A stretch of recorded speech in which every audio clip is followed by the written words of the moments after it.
Hey, scary things can happen at bath time. One of my greatest fears was unlocked while I was taking a bath. My mom called me and said that she was having a heart attack. Welcome to Byrontology, where we take a broken heart and we make art. The broken heart can be despair, rejection, jealousy, and the art is the response that brings us back home. And that can mean a movie, a book, a Substack post, a meaningful moment at Taco Bell. I'm taking a bath. I've got TikTok going. I'm looking at some video about aliens at Area 51, which is very compelling. And it's interrupted. It's my mom calling. And Byron, and this is unusual because she doesn't call at night. Byron, I'm sweating. I have nausea. I called 911. The paramedics are here. I'm having a heart attack. I'm going to the hospital. Oh, okay, Mom. Proud of you. Good. Keep me posted. Hang up. The Area 51 video starts playing again. Turn that off. Drama. My poor mom. The sweetest woman. She lives in Louisiana. I'm in California. 3,000 miles away. Is that 3,000? I'm not good with math or directions. Far away. Louisiana's far from where I am in California. I'm in Palm Springs, so it's not like there are direct flights. It's just logistics. Can I call her back? Is she going to respond to texts? What's going on with her dog, with her bird? Did they lock the house? Did they have to carry her down the stairs? A million questions, and I'm panicked about my poor sweet mother, who's now on her way to the emergency room. I book a flight. I'm off to Louisiana. The next flight wasn't until the next morning, so I hop on the plane and I'm crying a little bit. And I'm a little bit sad for a couple of reasons. One of them I'm not very proud about. One is my poor mom. I'm worried about her. She doesn't need this drama. She already has some drama. Her knee, a couple weeks earlier, basically gave out. She's always had some arthritis in her knee, but her knee gave out. And so she was already struggling with taking care of her dog and maintaining her house and things like that. That's my dog Raindrop. She loves this story. So my mom's knee is already giving her trouble. Now she's had a heart attack. I'm flying out there, and so my first thought is my poor mom. But I'm having another thought, and this is the thought that I'm not proud of, and that is, I don't want to do this. And this is the same thing I said to myself. Sorry, that's my dog Raindrop. Oh, I was thinking to myself, I don't want to do this. And that's the same thought I was having when I was going through chemo. I don't want to do this. I don't want to do this. And that's what the task ahead felt like I was going through cancer again. My mom's frail state, the heart, the knee, me going back to Louisiana and this small rural town that I couldn't wait to escape from when I was a kid. And now I'm going back there, and who knows for how long. So it's all very tense. And also business. I'm canceling work obligations. I was supposed to speak at a book festival. I have a play I'm supposed to rewrite. I have a book proposal I'm supposed to finish. So I've got Byrontology. I've got Byrontology posts that I want to make. So I'm having all these thoughts about my mom and having to take care of her and saying to myself, I don't want to do this. I don't want to do this. And that's not really true, because there was a part of me that did want to do it. There was a part of me that really did want to be a hero to my mom, to show up for her. She deserves that. We had tense moments in childhood when she and my dad got divorced, and my heart does go out to her as a human and as a mom who loved her kids so much and went through so much in this divorce, and I do love her. I love her, and I wanted to be there for her, and also didn't want to be there for her. Get to Louisiana, 2 stents go into her heart. Doctors say the heart's great, and I say to the doctor, what about the knee? And the doctor's like, what about the knee? I was like, well, didn't she tell you about the knee? You know, like no, she didn't mention the knee. They don't know about the knee, but he said that whenever a patient goes in for a cardiac incident, they always have to check with the physical therapist before they can leave, no matter what.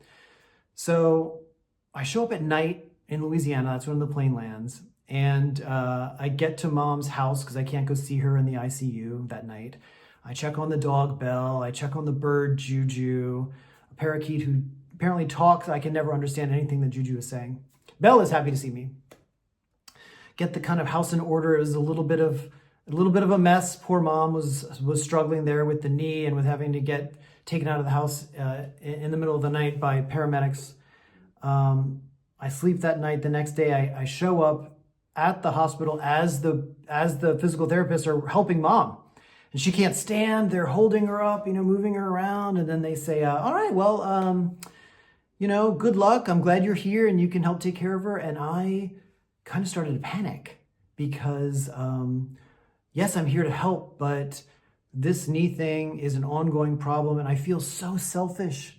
I feel so selfish saying this to them. And I said to them, I'm going to just be honest with you. I'm scared that my ego is getting involved here and that I just don't want to move home and take care of her. Are you telling me that's what someone will need to do? What kind of parameters are there? What are the guidelines? What do you say in situations like this? And the two physical therapists kind of looked at each other, and then they kind of talked a little bit, and then they said, well, we're actually going to recommend then, because you don't live here, you're not going to be here long term, that's not an option. So what about sending her to rehab? We can get 20 days of inpatient rehab, and she can work on her knee. And mom was not excited about this, but was a good sport about it. So we're looking for inpatient rehab for my mom. And there was a place in this little crappy old town near there in Louisiana that was looking like it was going to be the spot, but it was a Friday that all this was happening. So over the weekend, beds opened up at another facility that was great, better reviews on Yelp. And so I raced to that place to check it out. I liked it. I came back, Mom, they got a bed for you. Let's go. And so we move her into this place. It's a nice experience. I start to learn everyone's names, Miss Clara, she had a fall in the shower. Mr. John, he was given one of those old Alexas, and so he just keeps saying, Alexa, play Lawrence Welk. He's playing all these old songs over and over again. He's like, this is the best music, of all time, sweet guy. Miss Tammy is the lady who helps mom with social work, and Miss Phyllis is the lady who helps mom with admissions and getting a account set up so mom can get her hair done in the facility. And we're showing her around, and there's a cafeteria with a cappuccino machine, which is really just hot water that gets mixed with powder. But mom loved it. The food was great.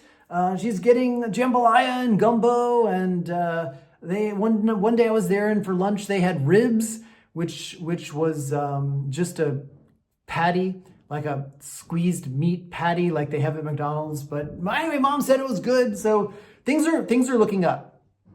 But the knee is not looking better, and the knee was starting to provide some drama.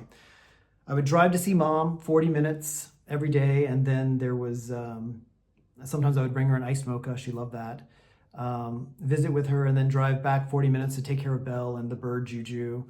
And Belle would keep me warm at night. The house needed lots of maintenance and had a lot of quirks. Every night, because Louisiana was having crazy freezing weather, I'd have to go outside and run mom's water faucet so that the pipes didn't freeze. And then in the morning, look at the weather app and go and turn the water off. And it was all in the yard. I mean, it was wild, this rural Louisiana life. And those 20 days of that turned into 30 days of that. And that meant canceling a lot of work appointments. The scope of mom's care changed. Doctors said she needed to stay in assisted living. So that meant realtors, that meant packing her house, that means selling her house, a process that's underway even now. But we were able to stay in that facility. And I can't say that mom loves it, but she's content. And there's a lot that she does like about it. There's a fountain outside of her room that she started calling my fountain. There's a tree out there, and she's excited to see what kind of tree it is when it starts to bloom in the spring. And so my mom became my hero. I wasn't her hero. She was my hero in making these changes and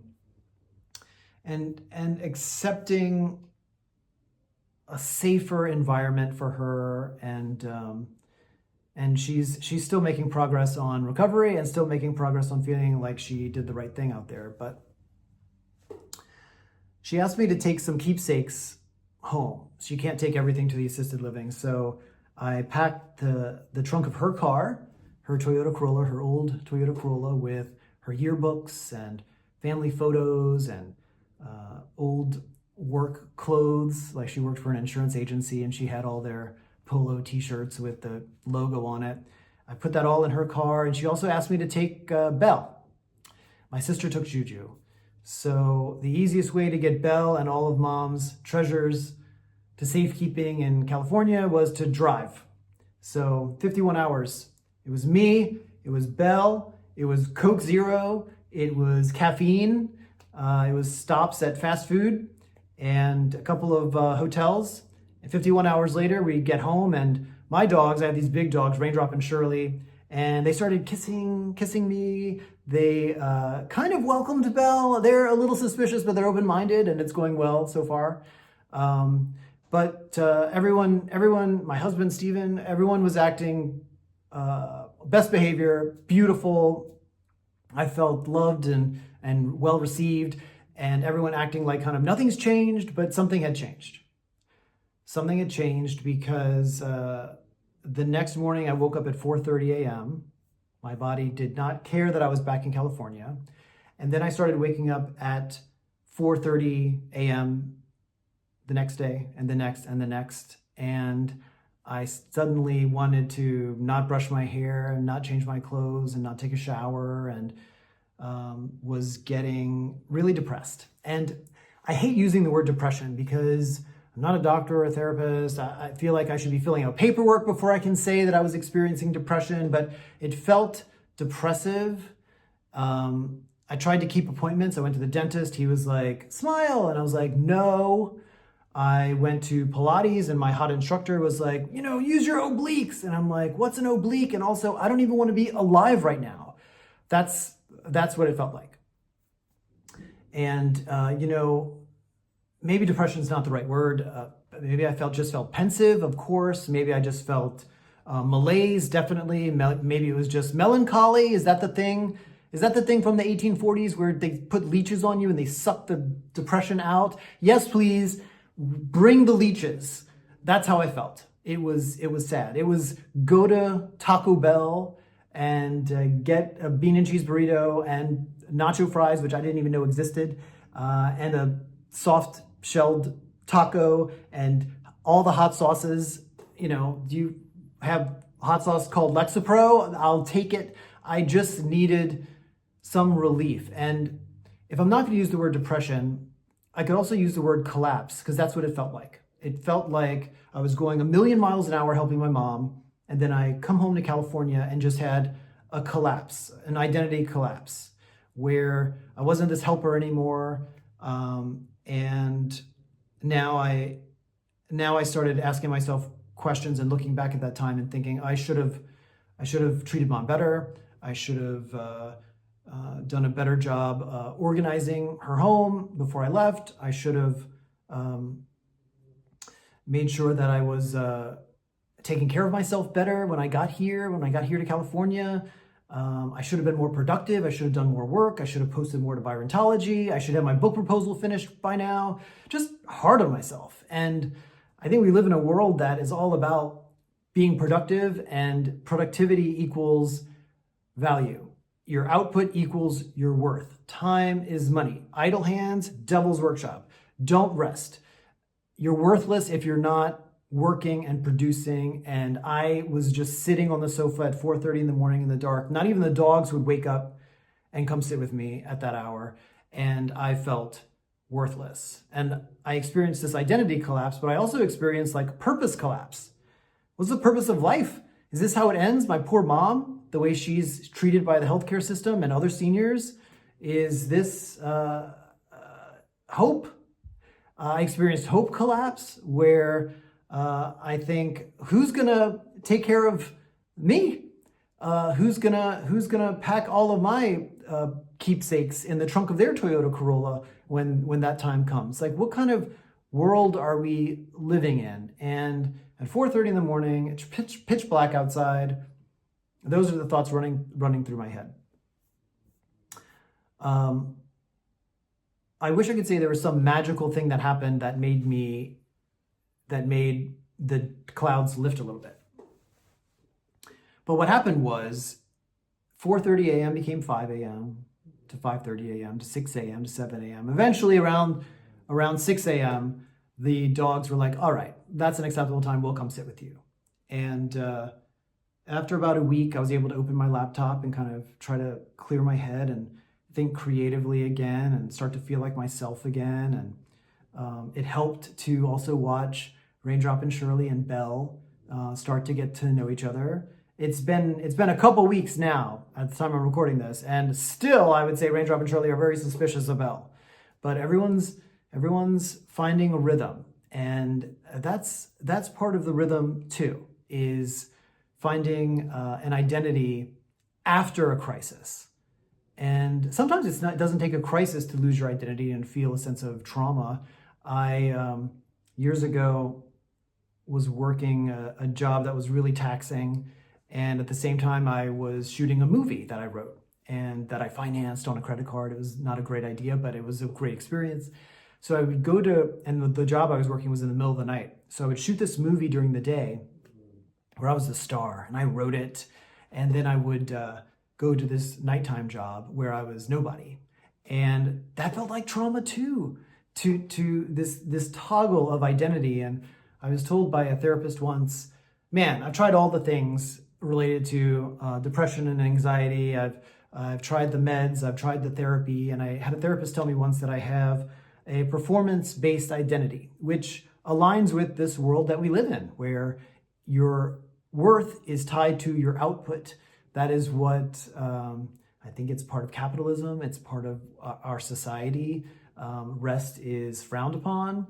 And so I do recognize that I have this sense of, if I'm not performing, if I'm not producing, then my self-worth deteriorates. And I'm really glad to have known that. And once I unlocked that, I was able to move through life and the world with more recognition. Oh, I see.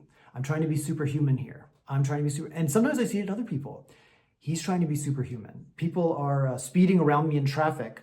And sometimes I'm honking, I don't roll my window down or do the finger thing.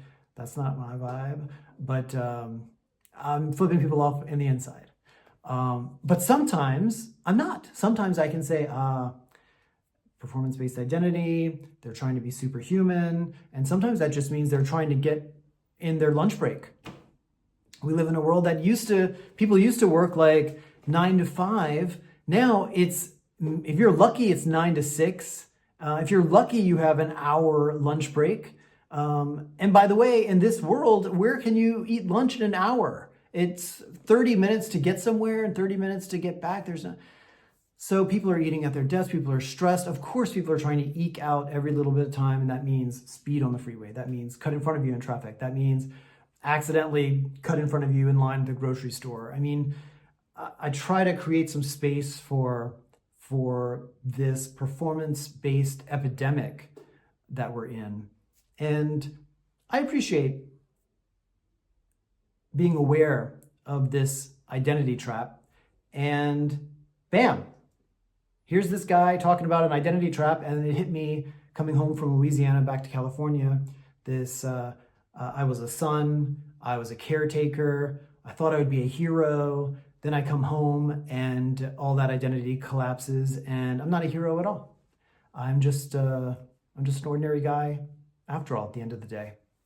And who's waking up at 4:30 a.m. That soon becomes 5 a.m. That soon becomes 6. And finally I open that laptop at 7 a.m. one day after about a week, and I can kind of start to create again.